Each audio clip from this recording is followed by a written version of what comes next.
за да го соопштиме дома решението Илинденска Македонија, Република Илинденска Македонија, прво, јас и премиерот Ципрас заклучивме дека ова е вредно да го провериме дома. Значи, до толку сме били усогласени да можеме да влеземе дома и да тоа го провериме. За жал не помина во Грција, но за жал беше одбиено и овде од опозицијата. Кога прашавме во Грција дај да продолжиме за овој термин да разговараме, заради тоа што на лидерската средба не би сакал да прераскажувам работи, за мене имаше надеж. На самата лидерска средба, како се разговараше, нормално е да опозицијата, председателот на државата бара да го видат договорот, правно формално, како е тоа запишано, да ги видат чекорите по кои што ќе се спроведува самиот договор, да знаат како Обединетите нации одлучуваат, што со резолуциите 817 и другата, како се укинуваат при вакво решение или што се случува со нив. Гласали Совет за безбедност, гласали Обединетите нации по ваквото прашање, тоа е легитимно, за да може да се изјаснат, и беше ни кажано дека секако важен е референдумот, и важен, и за нас е важен референдумот. Чувствително е прашањето за сите, добро е што сме заедно застанати за ова прашање, дека на крајот граѓаните ќе одлучат, и тоа е едно од прашањите кои што треба да ги дадеме на крајот граѓаните да одлучат, но беше кажено заради тоа што опозицијата јавно го одби овој предлог, за жал и не можевме повеќе во Грција да разговараме за овој предлог. Ова го кажувам од аспект дека за вакви сериозни прашања мораме да бидеме внимателни. Сегашната опозиција, поранешна власт, правела напори да изнајде решение. И пред неа поранешни влади правеле напори. Прашањето ги гарантира нашите интеграции во НАТО и во Европската унија. И ја гарантира едината на Република Македонија. Јас сум убеден дека големите политички партии и нивните репрезенти мора да бидат целосно, сериозно посветени по ова прашање, со ставови кои што секако ќе ги изградат. На крајот, на денот, граѓаните се тие кои што ќе одлучат на референдум, но во најмала рака треба да бидеме внимателни по овие прашања.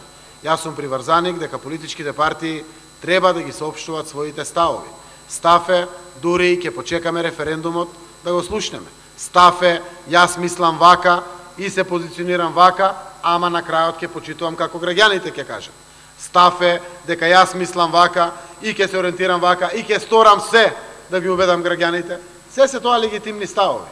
Но едно е важно, по вакво прашање кое што е повеќе од 25 години отворено и ја блокира Република Македонија во интеграциите како стратешки цели на државата, зад кои што стоиме сите сериозни политички субјекти, посебно најголемите политички субјекти во Македонија, а тоа е членство во НАТО и членство во Европската унија, во најмала рака треба да не стави во позиција на сериозност за да најдеме решение. Секако чувствително е, но решение треба да се најде на ова прашање и верувам дека ќе бидеме мудри во неговото изнаоѓање. Дали имаме гаранција за датум на преговори? Јас верувам дека чесен одговор е дека шансите се огромни со решен проблем за името, да добиеме датум за преговори, отколку шансите се помали ако проблемот со името е нерешен. Ние имаме безусловна препорака, Македонија заслужува да добие датум за преговори, не заради само оваа една година, заради тоа што реков од 2005 година сме земја кандидат, работено е многу, голем дел од нашето законодавство е веќе адаптирано во целиот овој период. Ако добиеме датум за преговори, имаме шанса да излеземе напред и пред Србија и пред Црна Гора ако имаме добри перформанси. Заради тоа што во минатото е се сработено, вклучително да и оваа влада. Но знаете дека во одлучувањето има и политики и апсолутно Европската комисија која одлучуваше за препораката, одлучуваше со представници на сите земји. И таа препорака безусловна и чиста која што е дадена е со одлука на сите земји. Извештаите ги поддржуваат сите земји и се испорачуваат преку комисијата. Сега формализираат преку Советот на Европската унија, тоа е на министрите, или ЕУ Советот од премиерите, кој што крајот на годината треба да се крајот на јуни треба да се заврши. Затоа јас верувам дека треба да направиме напори, некаде до средината на јуни, 20 јуни, до кога е возможно, да се обидеме да најдеме решение за проблемот со името, за да можеме да имаме зголемени шанси за добивање и датум за преговори. Секако, автоматската покана за НАТО ја очекуваме да се отвори.